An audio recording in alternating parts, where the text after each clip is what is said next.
Hey guys, so a couple of weeks ago a few of you were asking questions about grooming long-haired Syrians, so today I thought I would cover this particular topic using my own lovely little long-haired Syrian, baby Einstein. I call him a baby. He is about 21 months old, so he's definitely a little old man at this point, but as you can see he is a long-haired Syrian. Now more specifically I'm going to be talking about long-haired male Syrians, and that's because long-haired female Syrians tend to have shorter coats and they don't get the long skirt that the males do. Now when it comes to the short-haired variety of hamsters, you don't usually need to groom them, they can usually do it themselves. But the long-haired ones sometimes have a little bit more difficulty. Now with Einstein we don't have too much difficulty, and that's because he has a very short skirt. That's this little tufty bit at the back here.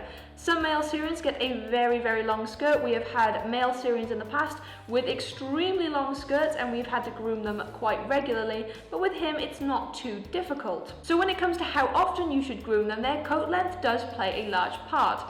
If they have a shorter skirt like Einstein does, you probably only need to groom them about once a week.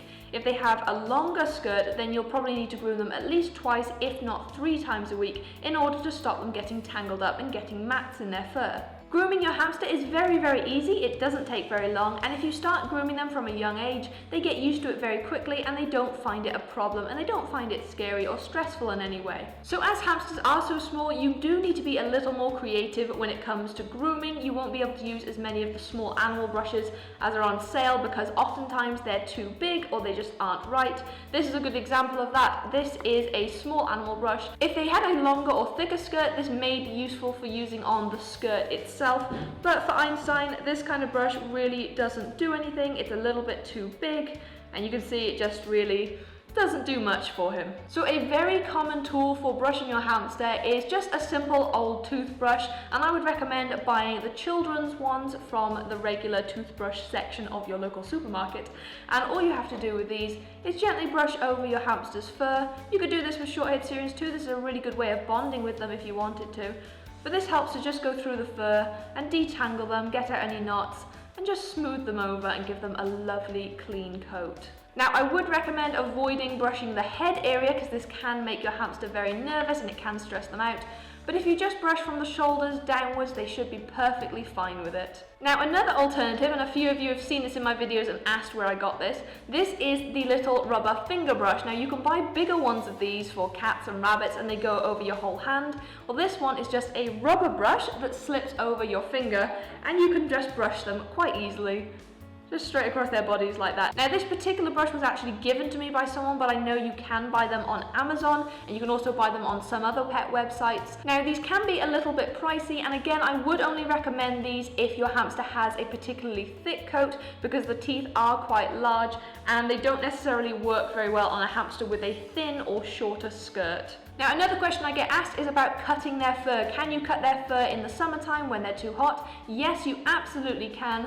There is a possibility, it's a very small possibility, that their skirt will not grow back as fully as it originally was. However, if your hamster is really uncomfortable and you do need to find a way of cooling them down easily, cutting off the skirt is a good method of doing this. It doesn't hurt your hamster at all. You can just use regular scissors and cut away at their skirt. Do be very careful not to get their tails, which is hanging down just there. Do be careful not to cut it that short. But if the skirt is a couple of inches long, you can take half an inch or so off it and it will make a difference. That's obviously if you want to. If your hamster is a show hamster, I would not recommend doing this as it will not be ideal for their showing standards. Now, of course, I've talked about bathing in the past. The only bathing you should be doing with your hamsters is sand bathing. This is something that they can do on their own. If you just pop a sand bath into their cage, and it can just be regular children's play sand, or it can be chinchilla sand that you buy from the pet shop. Just do be careful that it's not chinchilla dust. And if you want to sterilize the sand, just pop it into your oven at about 100 degrees Celsius for about 10 to 15 minutes, and that should help sterilize it. That's if you want to. It's completely optional. You don't have to do that. It's just if you feel like you want to. And you just pop a ball of that sand into your hamster's cage and they can easily roll about in it and keep themselves clean.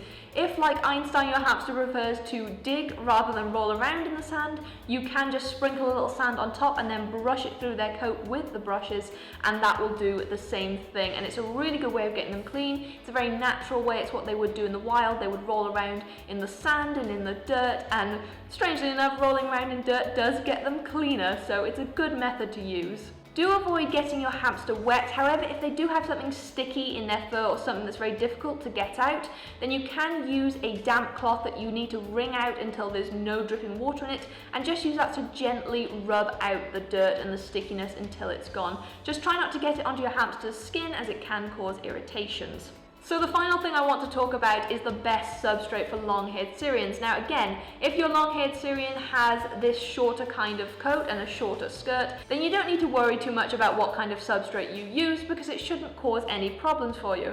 However, if you have a Syrian with a long skirt or a thicker coat, then you definitely need to be a bit more careful, as some substrates can get tangled in the fur and they can cause knotting and matting, which can be quite painful for your hamster, especially when they try to remove it and it pulls on the fur. It's like getting something tangled up in your hair. It's just not very nice.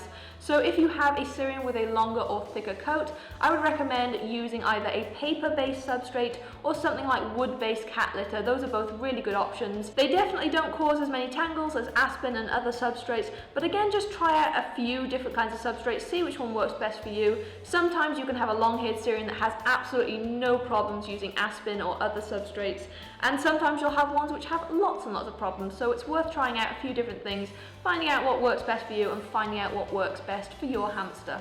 So there we go, hopefully I answered all the questions you had on grooming long-haired Syrians. I know a few of you wanted me to do this video, so I do hope you found it helpful.